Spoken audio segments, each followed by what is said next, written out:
As we are connected online to each other today via virtual means, I encourage everybody to think about the importance of connection to place and country. As host of this webinar, I'm coming to you from the Wurundjeri country. My organisation, the Greater Metropolitan Cemeteries Trust in Melbourne, Australia, operates across the lands of both the Bunurong people and the Wurundjeri people, and I would like to acknowledge them as the traditional owners. I'd also like to pay my respects to their elders, past, present and emerging, and Aboriginal elders of other communities who may be here today. Hello again and welcome to this webinar presented by the Cemeteries Committee of World Urban Parks. World Urban Parks is an organisation that promotes and supports the provision, effective management and use of urban parks, open space and recreation worldwide as an integral contribution to healthy communities connected to the natural world. The vision of World Urban Parks includes a world where people value and have easy access to quality urban parks, open space and recreation. With this in mind, the Cemeteries Committee aligns itself with that understanding, acknowledging that cemeteries are culturally unique places that have intrinsic values concerning death care and placemaking that spans a multitude of histories and traditions across all societies. More specifically, the Cemeteries Committee aims to promote and advance the perception of cemeteries as places that offer the benefits characteristic of public urban parks, as well as places that provide for the end-of-life experiences. Today's presentation aims to outline some of the similarities and differences that cemetery organisations around the world grapple with.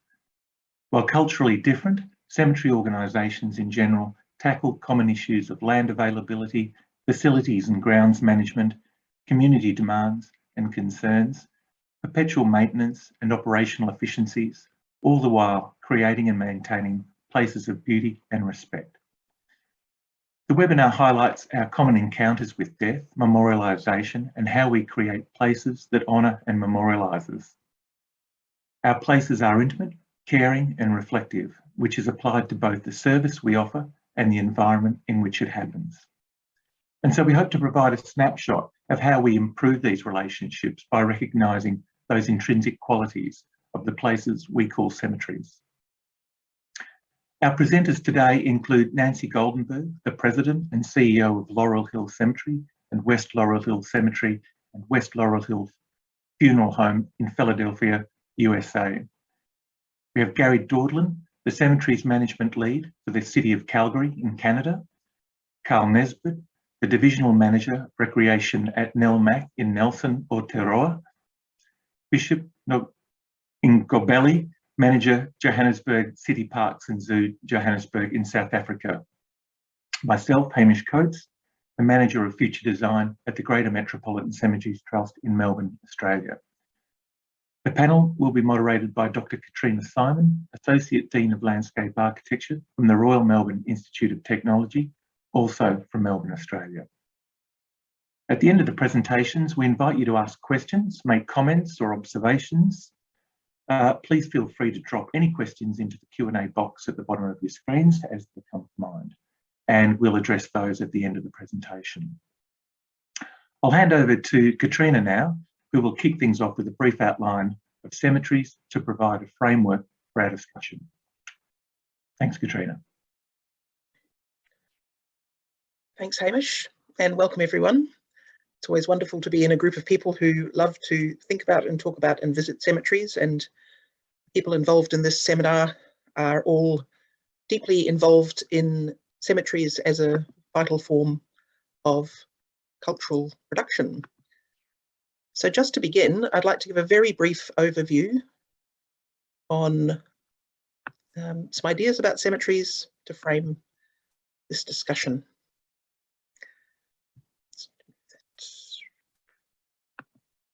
So, whoops, sorry, it's gone a little awry. Jumping the gun. So, just like to begin, and through my career and involvement in cemetery studies and research and theoretical design, I've had three enduring questions about landscape and memory. How is memory embedded in cities and urban landscapes? What happens when landscapes change through weathering, abandonment, and natural disaster? And how can designers engage with and respond to this change? So humans deal with the remains of their dead, and the manner of doing this varies according to religion, culture, and landscape conditions. And this process, or these processes, have landscape consequences. Cemeteries are landscapes created to hold the physical remains of those who've died, and these landscapes are sometimes the only physical remnants of past settlements and civilizations.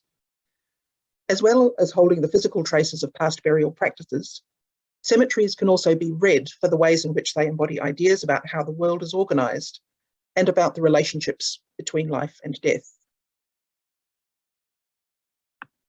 These may include ideas of permanence, of perpetuity,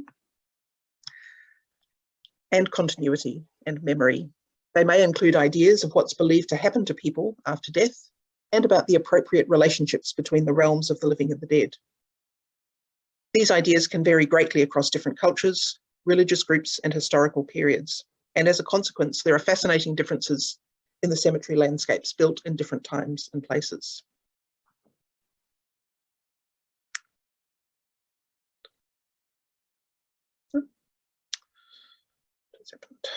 Sorry.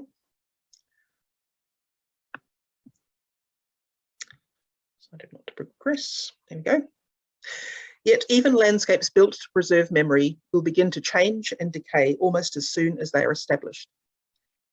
Many cemeteries thus demonstrate a constant tension between the desire for preservation of a particular view of the world and the place of humans within it, and the processes of transformation, which challenge not just the physical fabric of the cemetery landscape, but also the belief systems on and for which they're created. In the Western burial tradition, which is an ancestor of many of the burial traditions in the countries that we'll hear from today, there are links to ancient Roman burial practices, including ideas of separation from the worlds of the living, visitation, and the creation of a garden. With the spread of Christianity, the separation of the worlds and the living and the dead altered significantly, and for over 1,000 years there was a much closer connection between the two in many cities that were related to this tradition. From the 17th century, many of these ideas of separation and permanence were reasserted, and many of these ideas have then followed through into the landscapes that we see today. There are numerous ways of reading the cemetery, but in terms of scale and ingredients, if you like, or elements, I've looked at many, as many you'll hear today, looking at relationships between location. What's the relationship between the worlds of the living and the dead? Looking at the overall layout, the collective layout, and the relationships between family and individual. Relationships to landscape systems such as water, topography, and vegetation. And memorials themselves, structures, and texts. There's also an interesting stage we're at the moment, living in times of great uncertainty. And a question that I ask in collaboration with other researchers and students: what might a cemetery designed in the end of the second decade of the 21st century tell visitors of the future about how the people who designed and made it imagined their world? And will it even remain as a legible landscape? So with that brief introduction, I'd now like to invite Nancy Goldenberg to give her presentation. Thank you, Nancy.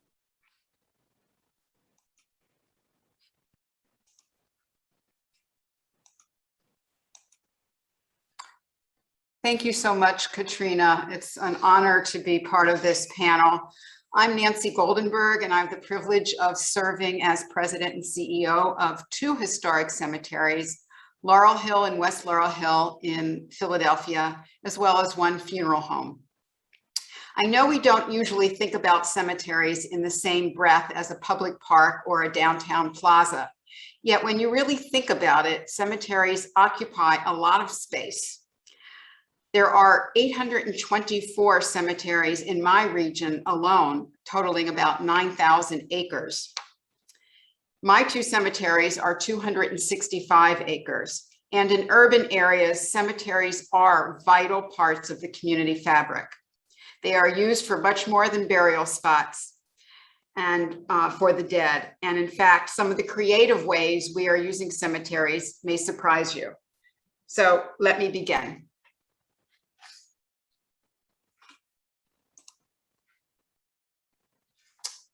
For those of you who may not be familiar with our city, Philadelphia, right here, is about midway between New York and Washington on the east coast of North America.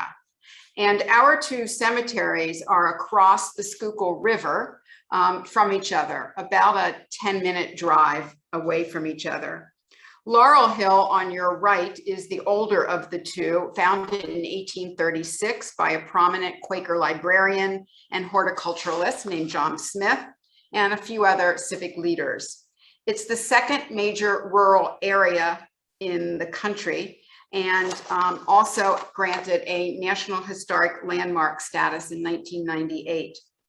Laurel Hill grew to be about 78 acres, excuse me, and then got pinned in, couldn't grow any longer, and John Smith jumped across the Schuylkill River and he founded West Laurel Hill Cemetery.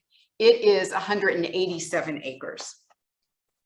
Both cemeteries are still active, although Laurel Hill is nearly full, with about 70,000 people buried there now. Both cemeteries are a single certified arboretum, and perhaps unlike in your countries, both cemeteries are privately owned. The two cemeteries are legally governed by separate companies, and I don't expect you to really memorize this chart. It's really here to let you know that we have a for-profit company that governs the funeral home and the pet cemetery, as well as a nonprofit friends group of about 15 members, whose mission is to raise funds and visibility to preserve, promote, and program the cemeteries. And we currently have about 550 contributing members of our friends group.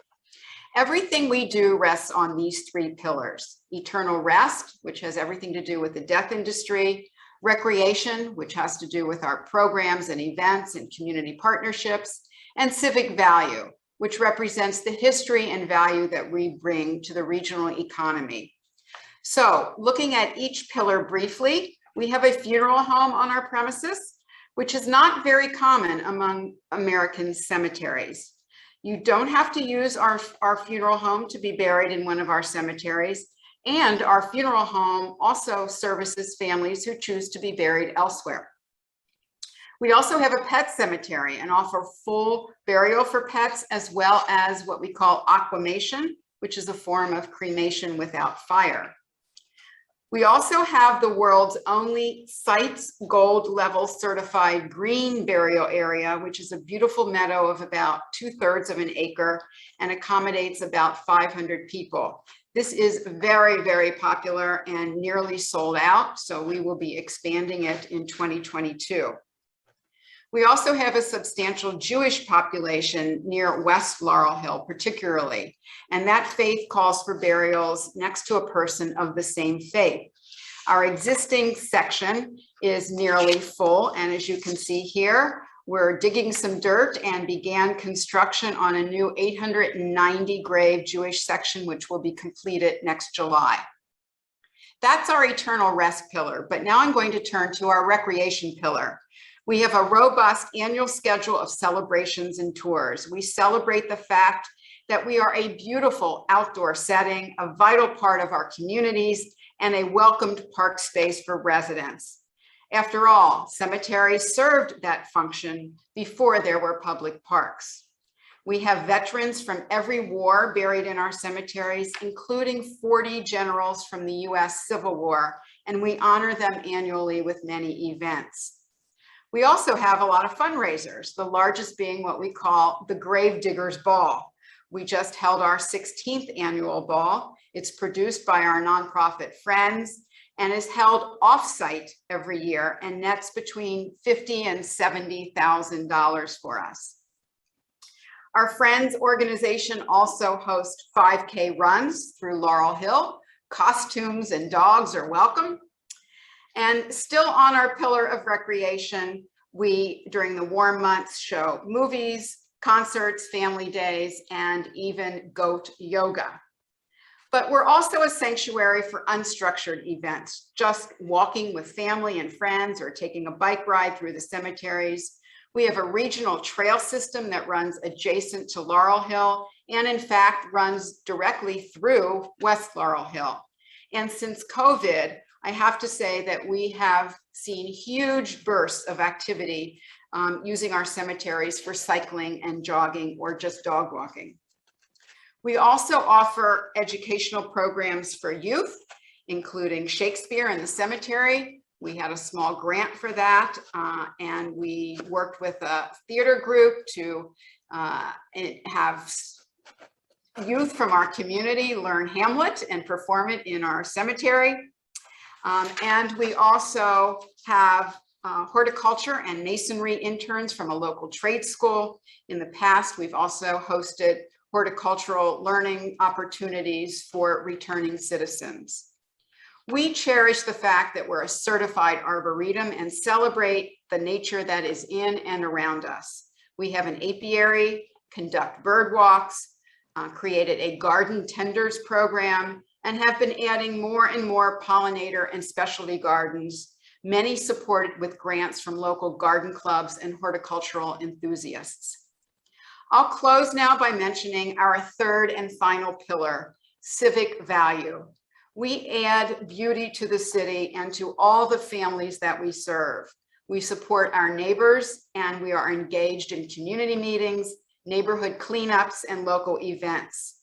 We engage in sustainability practices and take very seriously the fact that they are privately owned public spaces and very much a part of the larger infrastructure of parks, roads, and rivers in our region. We are very much a part of our city's history and its identity as a World Heritage City, and we welcome tourists from around the world. I welcome any of you to visit us.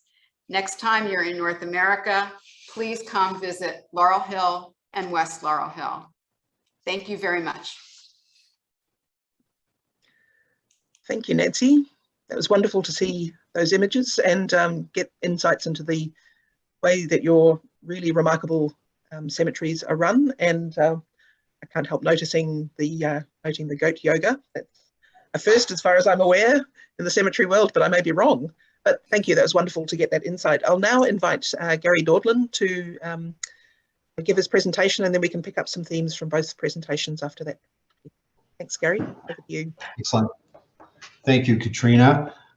Just a little bit more about myself. I am Gary Daudlin. I'm the cemetery lead for the city of Calgary. And I've been involved in the death care industry for well over 35 years, both as a funeral director and the past 15 as a cemeterian with the city of Calgary. Excuse me. I'd like to start my program by giving you some background here. So let me start sharing my screen.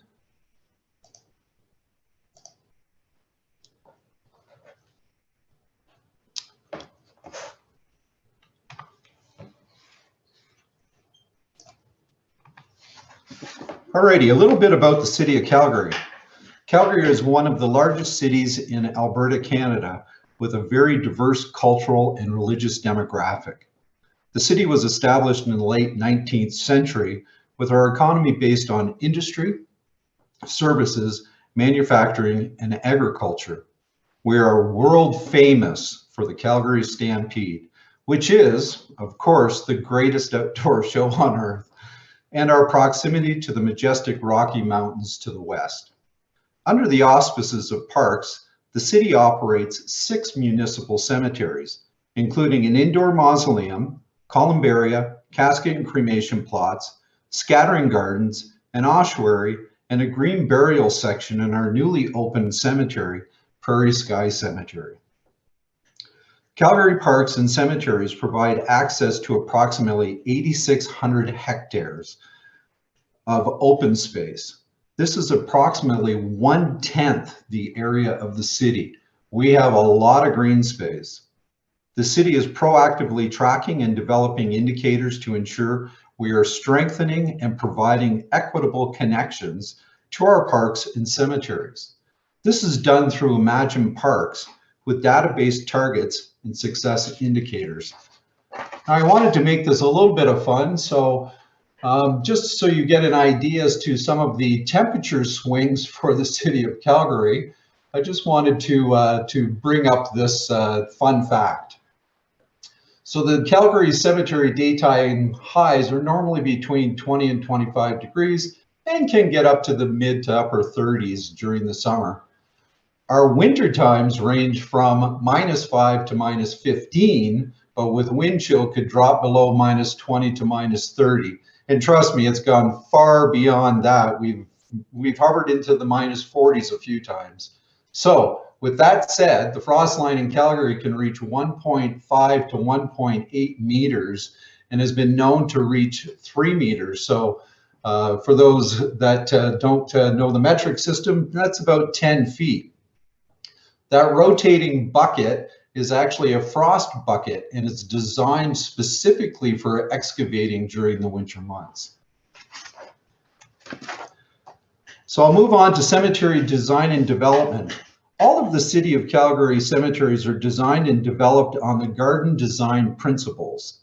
This creates distinct gardens or sections within the cemetery that reflects and meets the diverse traditional, cultural, religious burial practices of the community.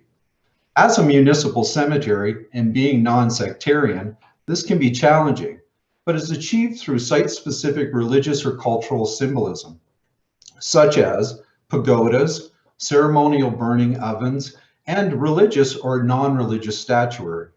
This principled design gives the city the ability to adapt to changing burial practices and trends while meeting the community's ever-evolving demographic and green space needs, including non-traditional design features or alternatives such as green burial areas, wedding chapels, multifunctional facilities, or for passive recreation, items such as playground installations, biker walking paths, or cross-country ski trails. Fun fact number 2, and these are all design considerations. Did you know being near water has many benefits, like lowering stress and anxiety? It has been shown to create an improved sense of well-being and happiness. Many cemeteries have begun introducing water features, not so much in the Northern Hemisphere. Design to engage. Because the city cemetery development and designs are living plans, they remain flexible with conscientious considerations towards community, physical and mental well-being. In so doing, increasing opportunities for passive recreation, such as nature watching, photography, biking, walking, jogging, and educational programming. This includes specific design approaches such as our military fields of honor and cremation gardens, with the focus on sensory experience, including elements such as flowering trees, shrubs, and statuary for sight and smell, ornamental grasses for sound, as well as features that promote reflections such as inscriptions, plaques, or alternative seating options. Although we knew how important parks and cemeteries' public green spaces were to the community, the past year and a half has proven how truly important they are. As many facilities were closed, our parks and cemeteries remained open, inspiring new uses of these public green spaces. The City of Calgary parks and cemeteries has seen nearly 100% increase in foot and wheeled traffic in the last 18 plus months. With cemeteries implementing select winter alternative activities such as cross-country ski trails and snowshoe paths. Designed for today and tomorrow. This year's newly opened Prairie Sky Cemetery development was based on direct public, professional, and internal stakeholder engagement, with features including a green burial section for eco-friendly interments, recreational bike and walking paths with integration and connectivity to the cemetery road system and the proposed future regional path system, a diverse tree planting plan, not only to enhance and expand the city's canopy, but enhancing the biodiversity of the site through varying species such as flowering and fruit-bearing trees.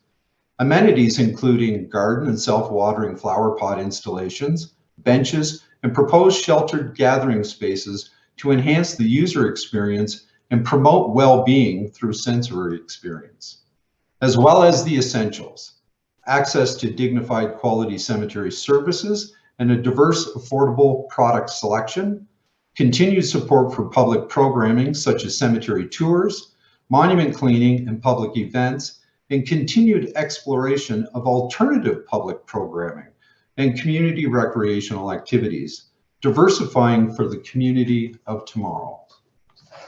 And finally, the last fun fact for my presentation: there is an ever-increasing body of scientific evidence that parks and cemeteries, trees, and green spaces have positive impacts on our physical and mental health.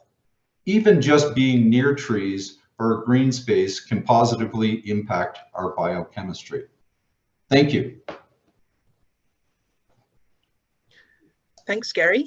Again, great to get insights into your own career. That's fascinating to have transitioned from an experience as a funeral director into the relationship with this very significant part of the urban landscape structure, and I think would bring particular insights into the importance of these landscapes for at different times in the human life cycle. So the very intense time of burial or internment, and then those longer processes of visitation, but also the broader community visitation. So both of you have talked about the importance of the cemetery landscapes for their particular purpose, but also their more general civic purposes. And one thing that you've also both mentioned, and I'm sure everyone has experienced who's had anything to do with cemeteries and public space, is this remarkable change through COVID, through necessity. Perhaps if either of you could maybe comment a bit on that, whether that's really, do you think that that will have any long-standing impact on the way that you envision the cemetery maintenance or design? Yeah, I will start by saying I think it will. We had a number of people at least comment to me that even though they've driven by the cemeteries all their lives, it wasn't until COVID, when public parks were overcrowded, that they decided to walk in and were astounded by the beauty that they found, and the welcoming feeling of being able to walk their dog, ride their bike. And they have returned. They have not only returned, but they have joined as members of our friends group. They've come to our concerts, and they've even purchased lots from us because of that. So I think, I think it may let up a bit. We monitor our gates. We have counters at our gates, so we know which ones are more heavily used than others. And we've seen some slippage, but in others we've seen it grow. And I'd have to support that as well. As Nancy had pointed out, we ourselves in the city of Calgary saw at least 100% increase just in foot and people riding their bikes and coming into the space. I think something that we learned from this was an opportunity for us to address, some of those activities within cemeteries specific. But looking for alternatives, I addressed the idea of cross-country ski trails. Obviously, in Calgary, we do get a longer winter. And so we looked at opportunities where we could develop some of the path systems to offer those alternatives. And they're well received by the community. And I think it's something that we've learned as part of this pandemic, is to offer more of those types of activities, and come to understand that that our cemeteries were a desired location for a lot of people that were sort of in apartment buildings, and they were sort of felt, trapped within those environments where they understood that that the cemeteries and our parks were open, and that they could come and engage in those spaces. Katrina, I will, to answer I think you did ask about whether that meant more maintenance, and whether more visitors changed our operations at all, if I understood correctly. I have to say we're watching it, but I believe that people's behaviors are very different in a cemetery than they would be in a playground or a park. And I think there is a lot more respect. People are not littering. Even though they are eating lunch, they're taking it out with them, or you know, using the doggy bags. And so we haven't seen a huge change in our maintenance or operations as a result. One thing that's and we've certainly seen in the cities I've been in recent times, similar change in the realization that there are these remarkable landscapes. One thing that's, in the time that I've been researching cemeteries, which is a couple of decades now, there's always been this one reaction from certain people to say, oh, that just seems really morbid or maudlin, which I've never found, but some people do have that sense that it's a sort of depressing thing to think about, whereas I think both of you have shown this really remarkable range of ways in which people can engage with landscapes from a sort of historical point of view, civic point of view. So I guess I'm interested in, you know, where there are these tensions between this idea of creating landscapes that are, you know, very significant to individuals, families, and communities, but are also then, you know, open to broader use, and how that line is, I guess, traversed about creating a landscape that is designed to be, I guess, treated in a particular way, but that ideas about that might be changing. So it's a bit of a vague question, sorry.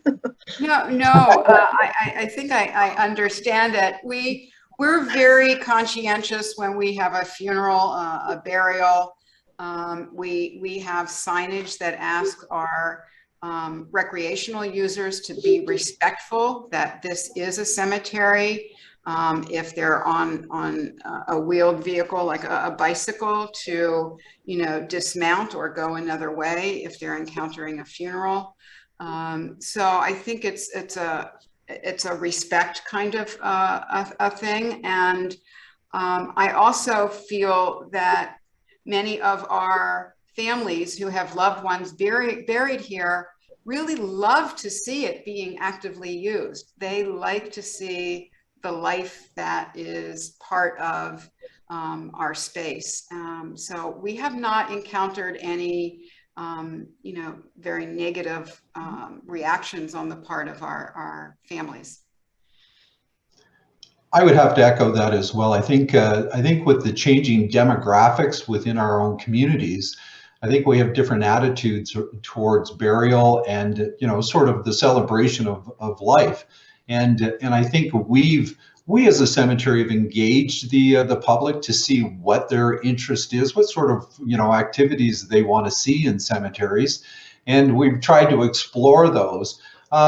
Yeah, some probably, you know, I guess depending on attitudes of some individuals that may be very traditional and have a belief that cemeteries are, you know, sort of that very quiet space and, you know, there should be no activities. I mean, there is some of that, but I think we're seeing more and more people wanting to engage in the green space and be active within the space. We have beautiful cemeteries. We have lots of beautiful trees and open green space that people really want to engage in. So, and perhaps just one last question, really related to something that you both mentioned, which is the uptake in interest in the green burial and how you're providing for that. I was aware in the city where I grew up, that in Christchurch in Aotearoa, New Zealand, where there was early in the 90s a plan for a cemetery that was never designed to look like a cemetery. It was always designed that it would become a park. It wouldn't have gravestones, and people were very enthusiastic about it at the time, but then it didn't get purchased. And so ultimately at that point they had to change and make it, so now it's kind of a hybrid. But I've just been aware, again, through conversations in lots of different communities, with people expressing much more interest in that kind of option. So I'm interested that both of you have said how popular that is. Could you maybe just say a little bit more about that and what you see the future of that in your own jurisdictions? Yeah, we have seen a tremendous uptick in interest, and I think that has to do with, you know, folks that really are ecologically and environmentally conscientious. There are certain religions that it appeals to as well. It doesn't necessarily cut costs, and I know that's out there, that you know, just because you're not buying a casket, it's any less expensive. That's not necessarily true. The green burial area that we currently have takes a lot of maintenance. It's a beautiful meadow, and all of us in the landscape world know that meadows need a lot of tender, loving care. So we actually have a staff person who's dedicated to maintaining just that, and it's not even an acre. Right. But we see we're counting on many more inquiries and green burial areas, maybe not to the extent of that meadow, because we all know there are different types of green burials, but we are going to expand in other parts of the cemetery. And we are new at the green burial. We just opened our Prairie Sky Cemetery in September of this year. We have actually had a green burial within the section already. I think for us, the development and design of the green burial section that came into the cemetery was based on, you know, stakeholders. We opened it to the public.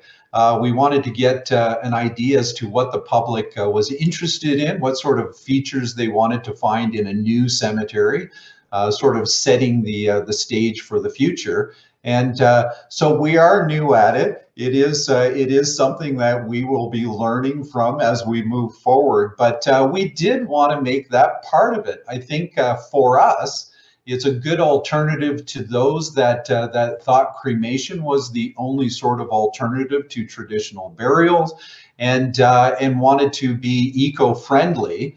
And so where, you know, with cremation, I think we dispelled the fact that, you know, they were actually not necessarily supporting the environment through that action, that the green burial was actually doing what they anticipated, which was being ecological. So it'll be interesting to see how it flourishes over the next few years, but I am looking forward to it.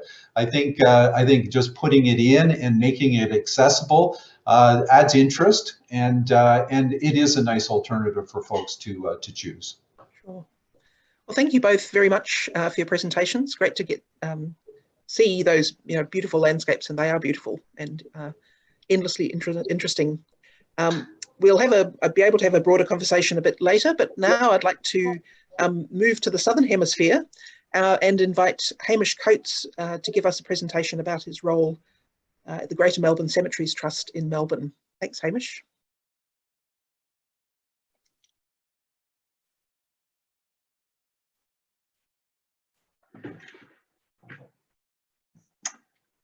Thanks, Katrina. I'm just going to find my screen.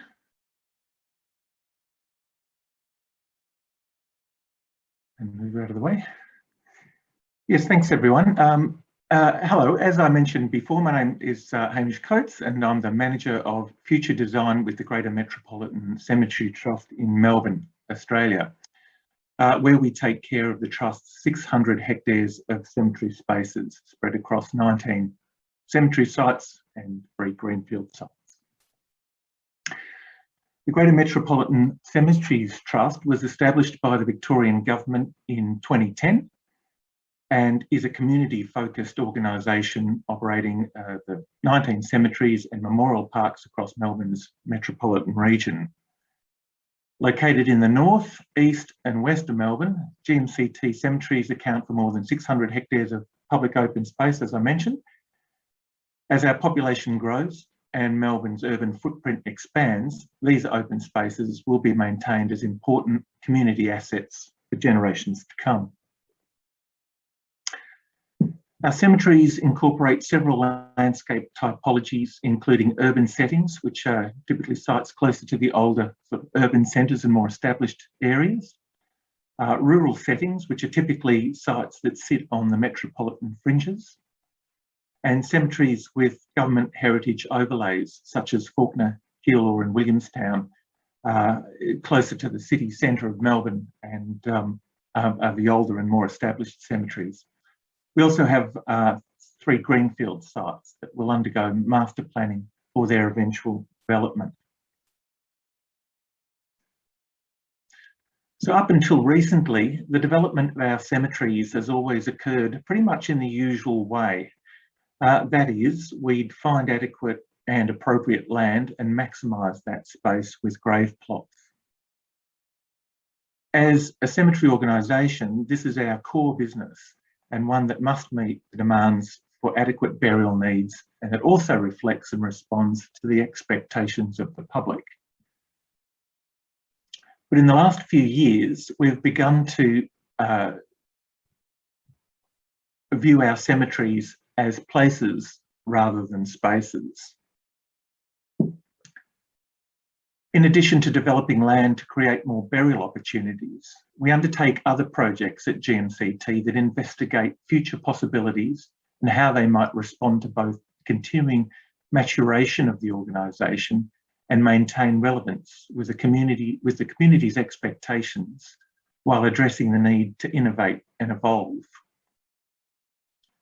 By developing visions for future cemeteries and devising strategies to both lead and maintain relevancy within the industry, we undertake the design and management of capital works projects where we liaise with architects and landscape architects to best understand how we work and deliver our services, and that respond to new trends and preferences and obligations to the environment and sustainability. We undertake the preparation of strategies and feasibility studies, including facilities and land, and the recently completed sustainability strategy, which will provide us with a framework for better practices moving forward. Other strategies, including an art strategy that address work practices and attitudes towards doing things better, more conscientiously, and with a sense of purpose. And we create these projects with a view to thinking how we can address the notion that cemeteries can no longer be single-use places, but can contribute to the wider community as responsible community assets that deliver a vital, caring, and compassionate level of service. Subsequently, new developments are responding to the needs of a changing world in the face of pressing social, economic, and environmental issues. We have begun to think about cemeteries in a more appropriate way that reflect, adopt, and mitigate these challenges. The use of landscape design principles applied directly to cemetery spaces means our new sites can develop as places for health and well-being, as well as for the respectful and dignified place of memory and rest. With the development of our greenfield site at Harkness, for example, on the northern western edge of metropolitan Melbourne, we have been thinking more in terms of what and how a cemetery of the future will be. At over 128 hectares, the site at Harkness is intended to become a true multifunctional community asset that responds and adopts to the site's context and capitalises on the features and characteristics of the site across a wide spectrum of land use. The site at Harkness will become an important public open space asset as urban density increases, plot ratios of development housing, estates, and subsequent access to recreational space, dwindling access to nature and the outdoors, but while functioning as a low energy and sustainable cemetery that serves the community for generations to come. As a blank canvas, we have the opportunity to reimagine what a cemetery can be, transcending its role in society from a single function to provide space for burial to a place that is as much for the living to enjoy as it is for the dead to lie respectfully in peace. Thank you. I hope that gives you some insights into what we are doing at GMCT, the ways in which we are thinking about cemeteries of the future, and the more significant role they can play in our society. It's a big job and we've got a lot of work to do ahead of us, but we understand and we feel the need now to shift our thinking from traditional practices and expectations and pushing them into a further realm. I'll now hand over to Carl, who will present his presentation. Thank you. Thanks, Hamish. That's great to get that overview. And again, just the recognition of what a significant landscape resource and contribution that cemeteries make to the landscape structure of our cities. So yes, I'd like to invite Carl Nesbitt to present from sunny Melbourne. Thank you, Carl. Kia ora Katrina and welcome all. Kei te mana whenua, e mihi ana, e nā hau e whā, tēnā koutou, tēnā koutou, tēnā koutou katoa.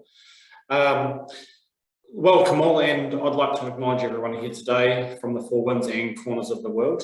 And I am the Recreation and Commercial Divisional Leader of a council-owned organisation called NELMAC, and one of our other arms is Kumanu, which is our environmental side of our business. Previously, I worked for the Cemeteries organisation in New Zealand called New Zealand Cemeteries and Crematoria Collective, and worked between New Zealand and Australia, and have recently returned to managing teams of cemeteries.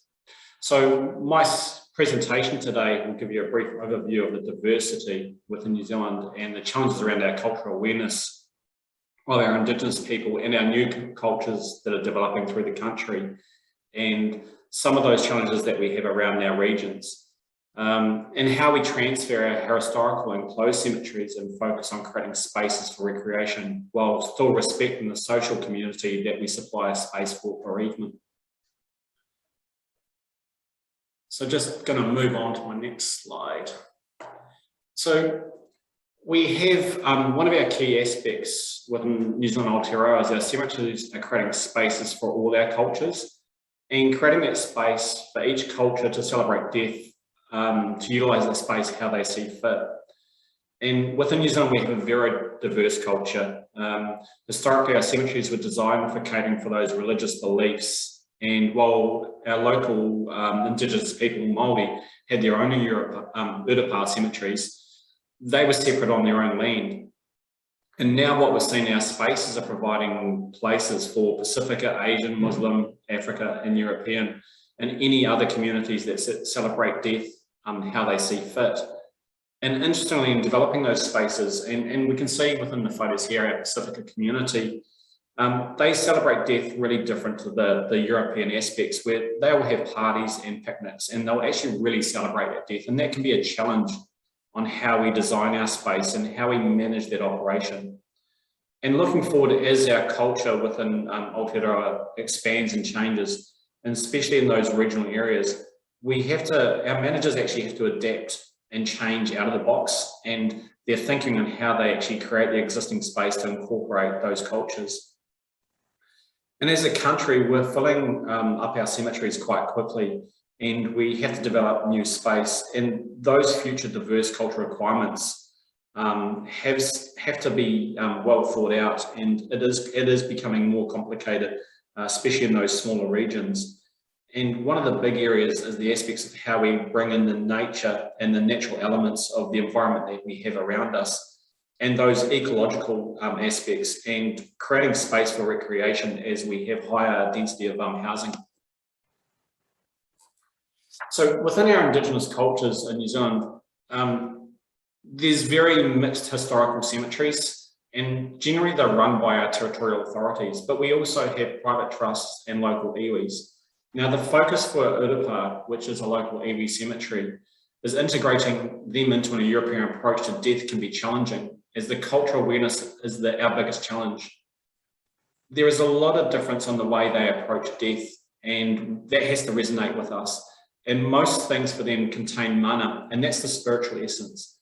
That is no difference between our European approach. It's just how they see things, which is mana is within the man himself, and that can be land, nature, and also man-made objects. And contact with that mana contained objects or beings by non-authorized persons of those objects could cause mana to be drained away. So it's very clear to them of how they see death. So they have extremely strict rules of tapu, and they have protected ceremonial objects, and which must be filled with the mana. And the breach of that tapu was to commit a hara, a violation, and this could incur a wrath of their gods. So today, tapu observances are still evidence concerning sickness, death, and burial. And so within that evidence, how we manage those cemeteries around their tapu has to be integrated into our way that we manage through our European thinking. And we as a community, we do respect the Maori and the Māori and their belief, and we're still integrating with their beliefs and learning how those urapas are managed and how they actually are connected to our modern cemeteries. To give you an example, last week I attended an urapa where it had been designed, and there was definitely the ideas around the place of the cultural aspects, yet they didn't take the consideration around the burial process, and they misunderstood those aspects. And that's created some complications for the iwi and how they actually manage that site long term. So understanding any culture and the way that we go forward and their beliefs and not imposing our European thoughts is a challenging to design and those co-users. And we have to integrate how we look at the history in our recreation. And if it's done well, it brings our diversity of our cultures together. So looking back at our history, and here we're looking at an old cemetery, which is in Auckland, and developed in 1841, and it's New Zealand's oldest cemetery. Now, this has a significant cultural landscape, and it's incorporated a wide range of heritage components, including monuments, in-ground remains, landscape features such as fence, walls, paths, earthworks, and historic plantings. One of the key aspects around this, the cemetery, and we look back at our history and how we behaved, is that it was not a place to be or even walk through in the 1980s. There was lots of social vagrancy, violence, sexual assaults, and it's not even a place that you'd walk through during the day. Now, one of the key aspects that our council, Auckland Council has done is they've looked at the space and utilising a long-term plan. They've completed public consultation and they've put in actions to actually turn this place into an active space. And you can see between the two photos, and one on the right is from 7 years ago and the one on the left is from 2 years ago. You can see the active change that they've made to make it feel that it's actually a place that's safe to walk through. And what they did is they focused on the septet examples, and that's the crime prevention through safe and environmental design. And this has turned this significant place, and still respecting the history that it has, and making the recreation users feel comfortable as they use the space. Now, one of my favourite cemeteries in New Zealand is Waikumete, and really this is its focus on its multicultural aspects, and it's the way that it celebrates death. But this is just not the celebration of death, it's how it brings its communities together. And with a cemetery that's actually in a major city, right in the city centre, it's very well connected to its community. And this cemetery integrates its approach of history, and it's the way that it thinks around burials. It's broadened its natural burial zones, it promotes its ecology, its biodiversity, and it celebrates death for all. And it even, I mean, as we saw before with Nancy's presentation, you know, there's still the aspects of the history of the war and the history of the dead from those wars. So every aspect is run there, and it's no different. It's just reflecting back to its community and its users, and it's creating a space around how we should use a cemetery. And it's one of its key performers, I think, from my point of view, is that it's allowing recreation to be connected to the space, allowing the place to be a place for bereavement, for people to celebrate. So therefore it's totally connected to its community, and therefore it gives back to its community. So it's no longer a dark place to belong. So I'd like to thank you for listening to me through the presentation, and any questions, I'm happy to answer anything. So thank you very much. Kia ora.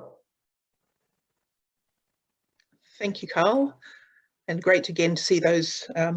I concur, Waikumete Cemetery is an extremely beautiful and significant landscape, and amazingly diverse. And I think your talk really brought out those issues of, you know, challenging the assumptions of the dominant culture in the way that we address the importance of these landscapes, because they are so diverse. I think that's come through in everybody's, you know, it's a real, very current concern for everyone dealing with these landscapes.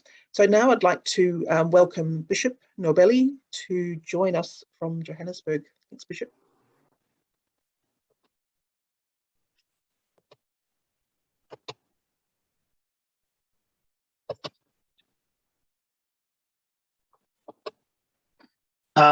Good evening from South Africa. My name is Bishop Gobedi. I work for Johannesburg City Parks and Zoo as a conservation manager. Also sit as an ex-president of Institute of Environment and Recreation in South Africa. And I'm a member of Welleben Parks. I'm also a board member, and I chair Emerging Cities in South Africa. Most of the people will ask, you're a nature conservator, and how come now cemeteries? And for me to get involved in open spaces, and most especially cemetery, is because of the fear I had towards cemeteries. Because where I grew up, when you look at cemeteries, you look at this scary place. The moment you pass through a cemetery, you look on the other side because you don't want to see the cemetery. So that's the reason why I've become involved with cemeteries and looking at cemetery not as a burial site, but also as a public open space. For those for the interest's sake, people always say when you meet them, they say, "Hey, Bishop, you're from South Africa. I've got a friend in Nigeria," and they realize that it's far apart between those two countries. And this is the map of Africa, and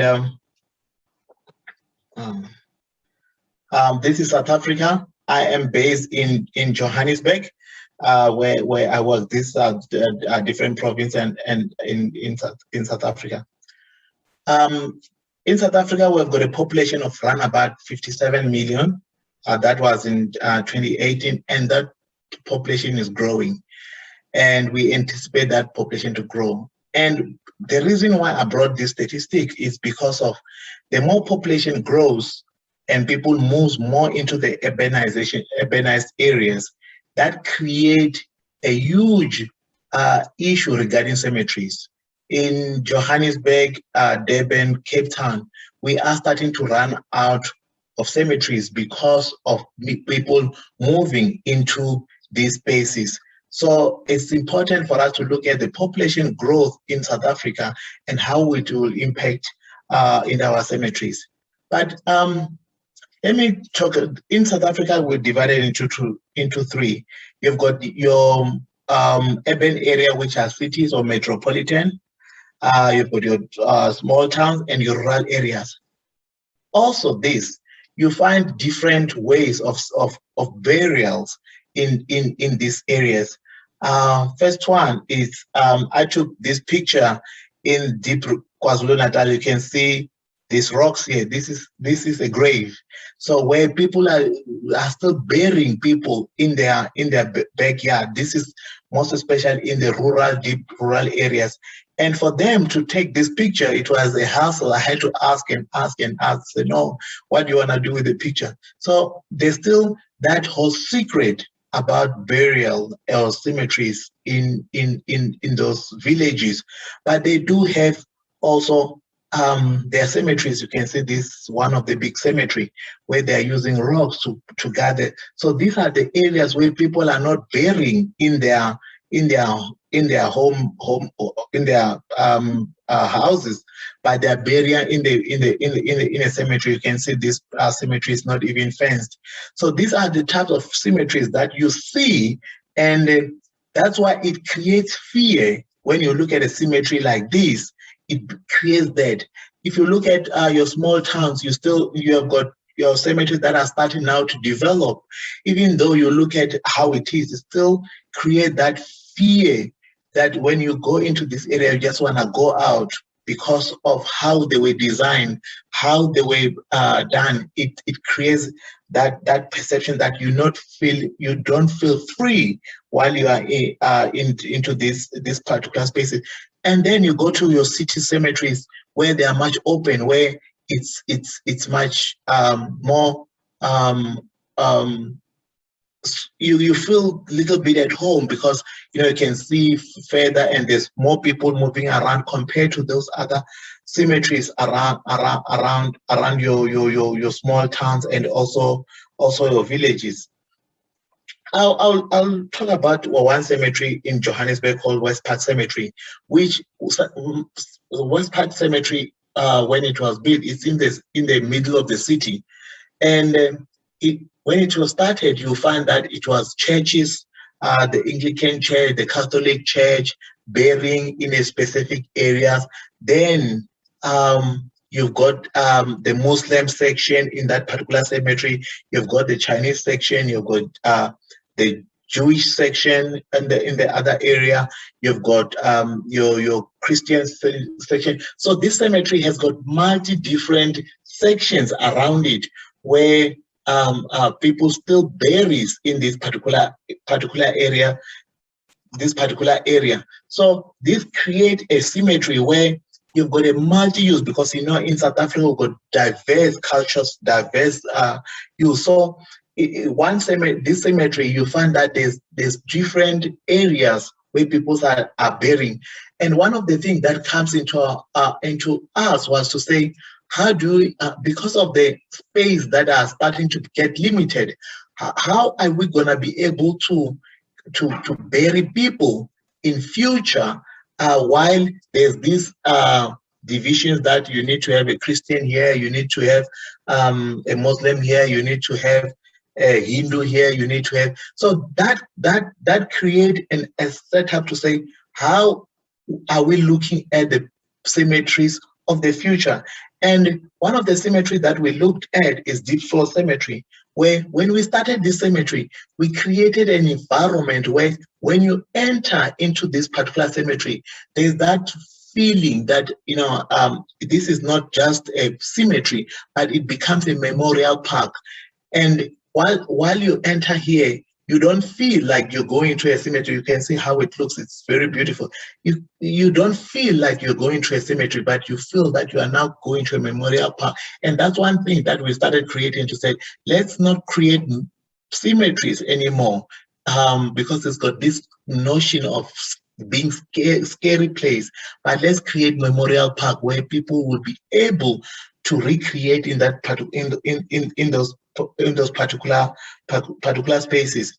And we also went back to say, how do we want to bury? Do we go into the traditional way, which is happening now, or do we look at how people used to bury in the past using cycles in Africa? So this cemetery, we created those cycles where people start to embracing how they used to bury in the past. Instead of them burying at home in a crawl, now they are able to relate to burying in circles in this. And also, the reason why we use this cycle is also because of the space that is available in Johannesburg, which is a big city.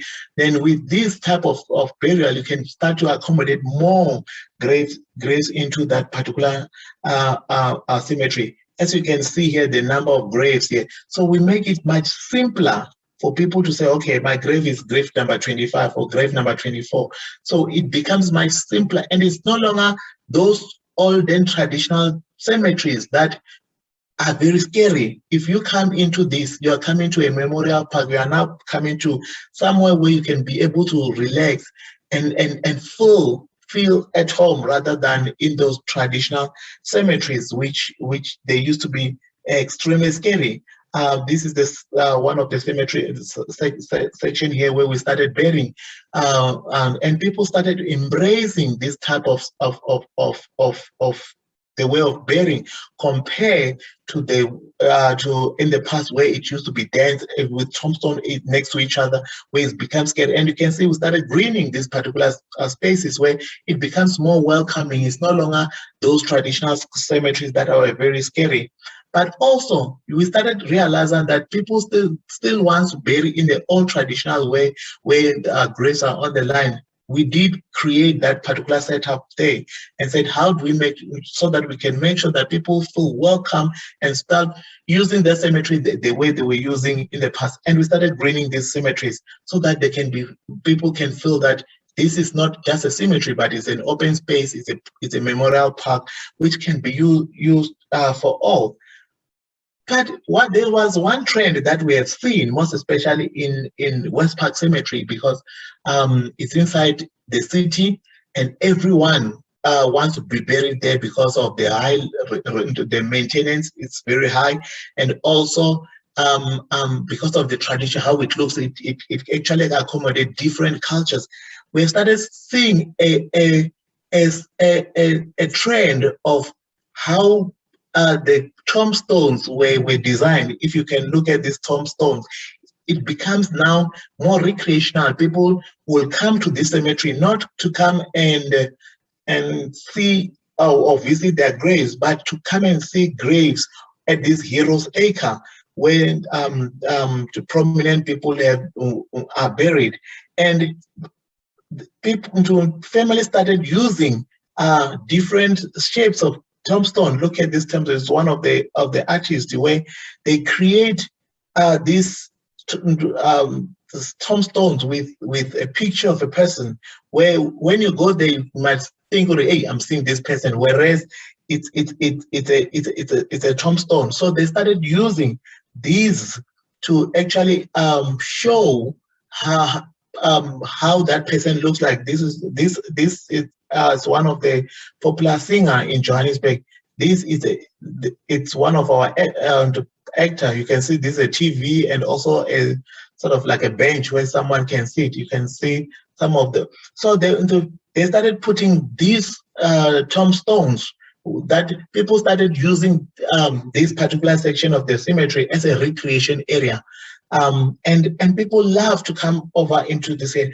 But the biggest challenge that we're still facing, and I saw a presentation from my colleagues where people are using cemeteries for recreation in terms of running, in terms of picnicking, in terms of a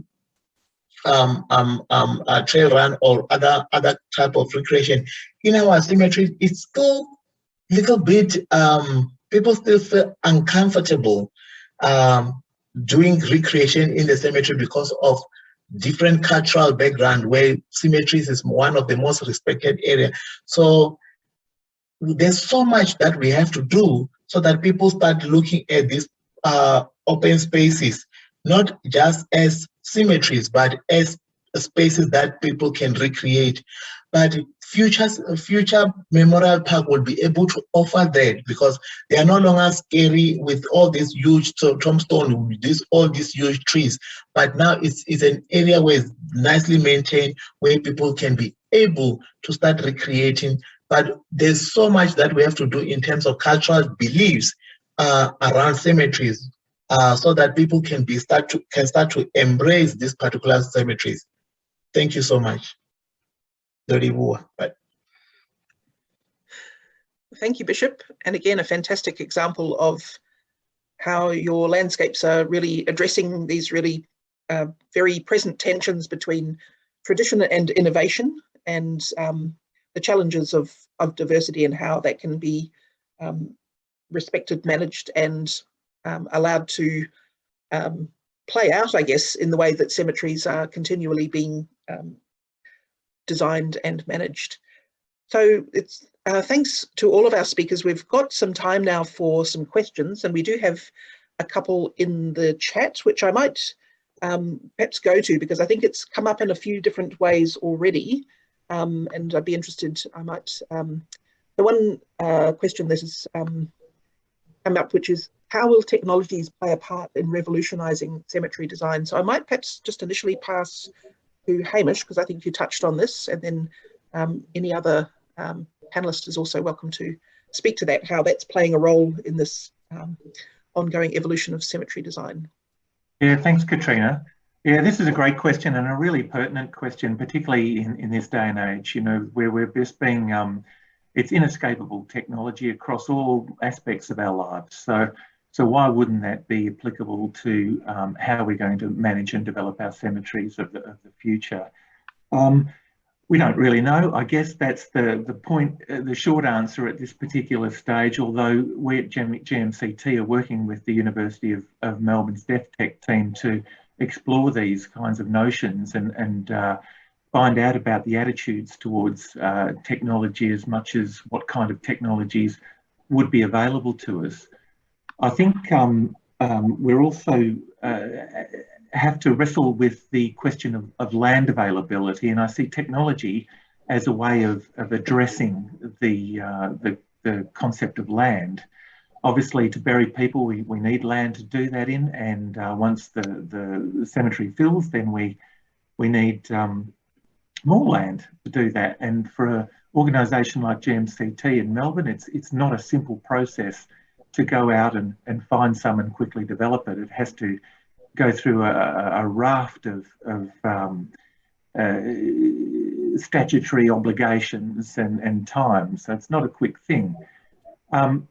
Land is also connected to concepts of sustainability and efficiencies and how we can do that. And so technology, we hope, will sort of address burial practices and expectations more than other aspects in this sense. I think this is how it can address the immediate need of land shortage.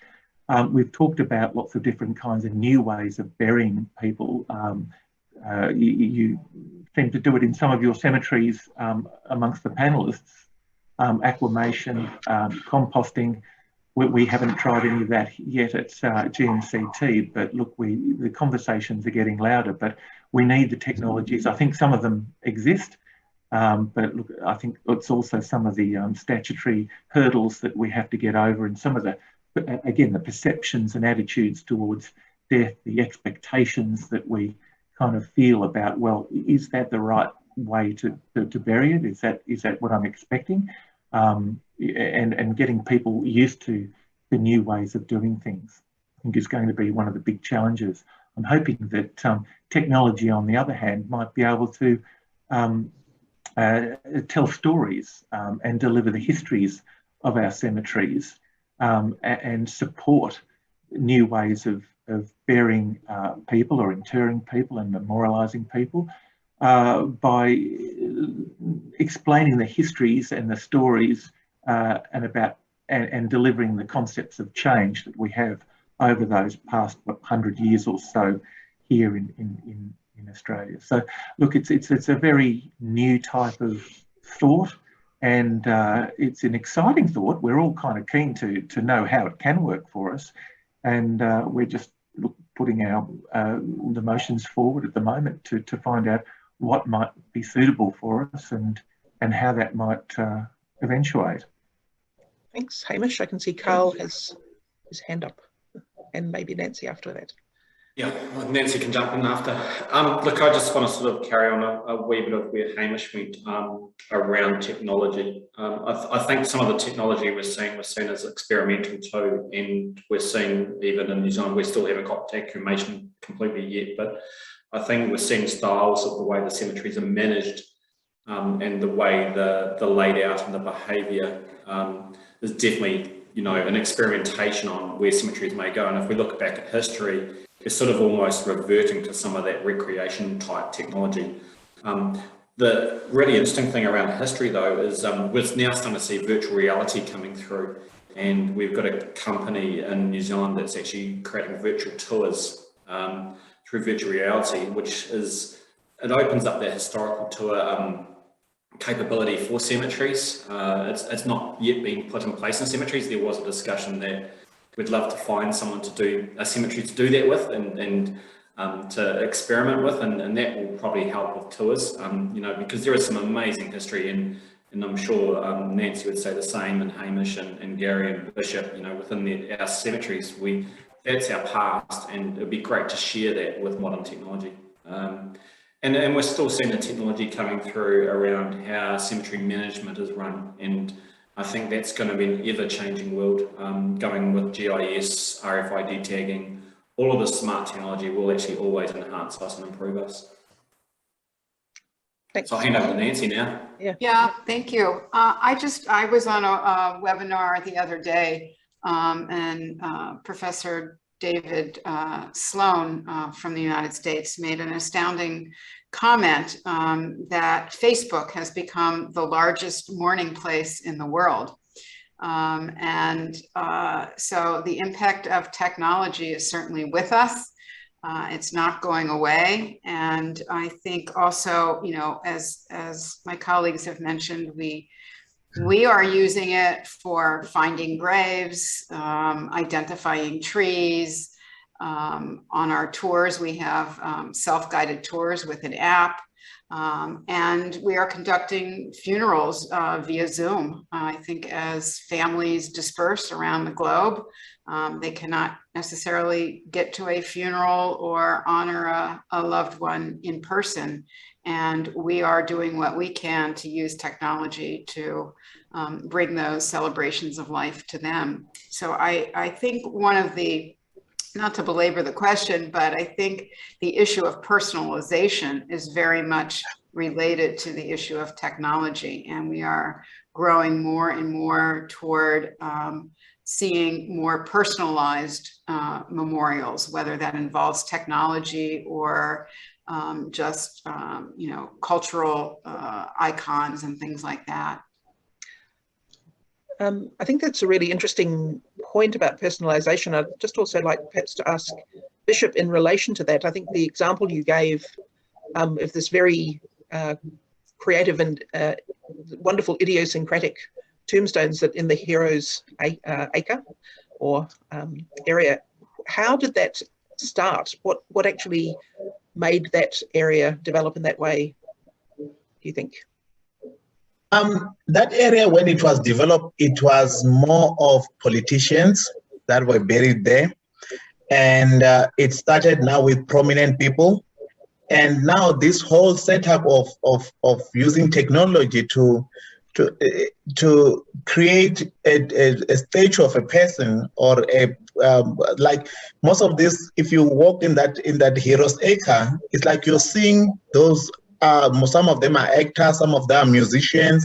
So it's like you're reliving that memory of that particular person. So people are starting to go there to see that person. Oh, he used to look like this, because in some of the areas, someone comes and said, how does this person looks like? No one knows.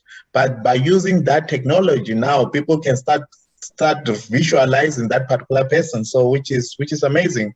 But when we started, it was not about people who start using that as recreation. It just a thought to say, and also others, they're using as business to say, I can create something like this.